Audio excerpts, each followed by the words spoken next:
الحمد للہ رب العالمین والصلاة والسلام علی رسولہ الکریم محمد وعلی آلہ واصحابہ اجمعین۔ عزیزان گرامی، السلام علیکم۔ آج ہم اس موضوع پہ گفتگو کریں گے کہ حضور اکرم صلی اللہ علیہ وسلم کی بحیثیت نبی کے، رسول کے، وہ کیا انفرادی خصوصیات ہیں جو آپ سے پہلے دیگر انبیاء میں نظر نہیں آتی۔ صحیح بخاری اور صحیح مسلم کا مطالعہ کیا جائے تو ایسی انفرادی خصوصیات کی ایک بہت بڑی فہرست بنتی ہے۔ ان میں سے 6 خصوصیات ہیں جن کا میں اختصار سے آپ کی خدمت میں عرض کروں گا۔ سب سے پہلی بات یہ ہے کہ حضور اکرم صلی اللہ علیہ وسلم کی تشریف آوری سے پہلے جتنے بھی دین موجود تھے، جس شکل میں بھی موجود تھے، ان سب کو منسوخ کر دیا گیا، اس لیے کہ قرآن مجید ان تمام آسمانی کتابوں کا خلاصہ ہے جو قرآن مجید سے پہلے نازل ہوئی۔ بالکل اسی طرح سے حضور اکرم صلی اللہ علیہ وسلم کی سیرت طیبہ ان تمام انبیاء اور رسل کی سیرت کا نچوڑ اور خلاصہ ہے جو آپ سے پہلے تشریف لائے۔ جس طرح سے قرآن مجید جامع، کامل اور اکمل ہے، بالکل اسی طرح سے حضور اکرم صلی اللہ علیہ وسلم کی سیرت طیبہ وہ بھی جامع، کامل اور اکمل ہے۔ اس اعتبار سے قرآن مجید اپنے اندر تمام آسمانی کتابوں کو سموئے ہوئے ہے، اور بالکل اسی طرح سے حضور اکرم صلی اللہ علیہ وسلم کی سیرت طیبہ تمام پیغمبروں، تمام رسولوں کی سیرت طیبہ کو اپنے اندر سموئے ہوئے ہے۔ جو کہا نا کہ حسن یوسف دم عیسیٰ، ید بیضا داری، آنچ خوباں ہمہ دارند تو تنہا داری۔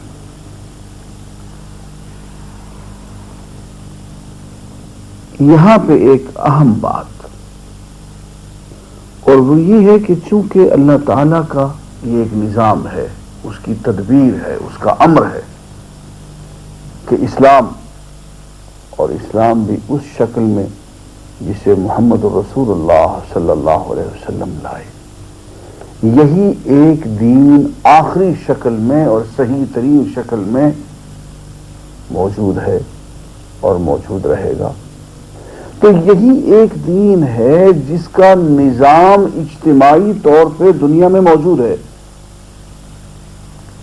دنیا میں اور کوئی دین ایسا نہیں ہے جس کا اجتماعی نظام، کلیکٹو سسٹم، سیاسی نظام، معاشی نظام، سماجی نظام، عدالتی قانونی نظام، بحیثیت نظام کے، سسٹم کے، دنیا میں کہیں موجود ہو۔ آپ کسی بھی دین کی بات کریں، کسی بھی مذہب کی بات کریں، وہاں زیادہ سے زیادہ آپ کو انفرادی عبادات، انفرادی اخلاق کی بات ملے گی، اس سے زیادہ کچھ نہیں۔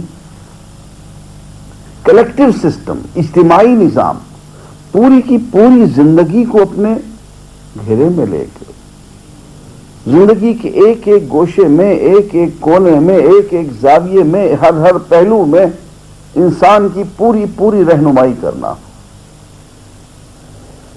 کسی اور مذہب کے بس کی بات نہیں ہے۔ ان کے ہاں کچھ باقی بچا ہی نہیں۔ میں ایک مذہب کی بات نہیں کرتا، میں تمام مذاہب کی بات کرتا ہوں سوائے اسلام کے۔ دنیا میں ایک مذہب بھی آپ کو ایسا نہیں ملے گا جو پوری زندگی کا نظام آپ کو دے رہا ہو۔ آپ مغرب میں چلے جائیے، یورپ میں چلے جائیے، امریکہ میں چلے جائیے، آپ ہندوستان میں چلے جائیے، آپ دنیا کے کسی کونے میں چلے جائیے، لوگ کوئی سا خاص مذہب اختیار کریں گے، اس مذہب کے مطابق ہفتے میں ایک مرتبہ عبادت کر لیں گے، اللہ کی حمد کے ترانے گا لیں گے، اس کے بعد سیاسی نظام مغربی فلسفے سے لیں گے، معاشی نظام جدید فلسفے سے لیں گے، فلسفیوں سے لیں گے، انسانی خیالات سے لیں گے، انسانی نظریات سے اخذ کریں گے۔ یہ سرمایہ دارانہ نظام کیا ہے؟ عیسی علیہ السلام کا دیا ہوا نظام ہے، دنیا کا بدترین استحصالی نظام، اس کو عیسی علیہ السلام کا آپ نظام کہہ سکتے ہیں؟ یہ مغربی جمہوریت کا نظام،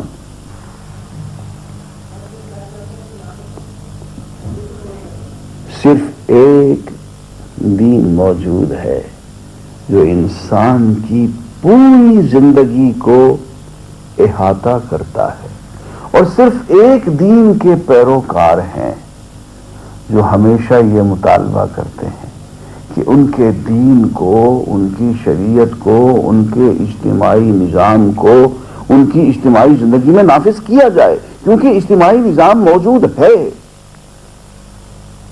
یہ مطالبہ کسی اور دین کے لوگ نہیں کر سکتے، اس لیے کہ ان کے پاس اجتماعی نظام سرے سے ہے ہی نہیں۔ تو پہلا امتیاز محمد الرسول اللہ صلی اللہ علیہ وسلم کی نبوت کا کہ وہ جو دین لے کر آئے ہیں وہ دین کامل ہے، وہ انفرادی طور پہ بھی، اجتماعی طور پہ بھی پوری زندگی کو محیط ہے۔ دوسری بات، آپ نے فرمایا اللہ تعالی نے مجھے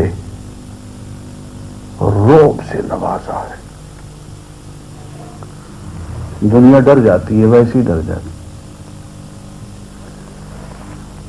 ایسی دہشت ان پہ طاری ہو جاتی ہے، دہشت گردی ہو نہ ہو، دنیا والوں پہ ویسے ہی دہشت طاری ہو جاتی ہے۔ حضور اکرم صلی اللہ علیہ وسلم نے فرمایا نصرت بالرعب مسافت شہر، ایک مہینے کا سفر، ایک مہینے کی مسافت جہاں تک ہوتی ہے، فاصلہ کہ ایک مہینے کے سفر سے آدمی جتنا فاصلہ طے کرتا ہے، اس فاصلے تک میرا رعب اللہ تعالی نے رکھا ہوا ہے۔ حق کا، عدل کا، انصاف کا، سچائی کا اپنا ایک رعب ہوتا ہے۔ محمد الرسول اللہ صلی اللہ علیہ وسلم اس کائنات کی تاریخ میں سچائی، حق، عدل کے سب سے بڑے داعی بھی، علمبردار بھی اور نافذ کرنے والے بھی۔ اس لیے دین اسلام کا سب سے پہلے محمد الرسول اللہ صلی اللہ علیہ وسلم کا، اور پھر اس کے بعد آپ کے پیروکاروں کا، دینداروں کا، کہیے کہ دین کا، اسلام کا ایک رعب ہے جو دنیا میں ہمیشہ قائم رہتا ہے۔ تیسری بات، آپ نے فرمایا کہ میرے لیے پوری زمین کو مسجد قرار دے دیا گیا، پوری زندگی کو عبادت قرار دے دیا گیا۔ ایسا نہیں ہے کہ یہ مقدس جگہ ہے، یہ پاک ہے، یہ عبادت گھر ہے اور اس کے اندر ہی بیٹھ کے اللہ کی عبادت کر لو، اسی میں اللہ کی حمد کے ترانے گا لو، اور جب باہر آؤ تو پھر پرواہ نہیں۔ جیسے وہ کہا کرتے تھے سیکولرزم کے بانی، give to God what is due to God and give to Caesar what is due to Caesar۔ میں جو خدا کا حق ہے وہ خدا کو دے دو، عبادت گھر میں، عبادت گاہ میں پوجا پاٹ کر لو، اور اس کے بعد جو مسجد سے، مندر سے، چرچ سے جب باہر نکلو تو پھر سارا ہی حق بادشاہ سلامت کا ہے۔ فرمایا نہیں، پوری کی پوری زندگی اللہ کا حق ہے، پوری کی پوری زمین مسجد ہے، جہاں چاہو کھڑے ہو جاؤ، عبادت کر لو، جہاں چاہو کھڑے ہو کے اذان کہہ دو. اور یہی بات حضور اکرم صلی اللہ علیہ وسلم سے یوں کہلوائی گئی، قل ان صلاتی و نسکی و محیای و مماتی للہ رب العالمین. اے نبی صلی اللہ علیہ وسلم، آپ یوں اقرار فرمائیں اور اہل ایمان سے یوں اقرار لیں کہ میری نماز، میری سب عبادتیں، قربانیاں، میری زندگی کا ایک ایک پل اور میری موت، مرنا، للہ رب العالمین، اللہ رب العالمین کے لیے ہی ہوگا، لا شریک لہ، اس میں کسی اور کی شراکت نہیں چلے گی.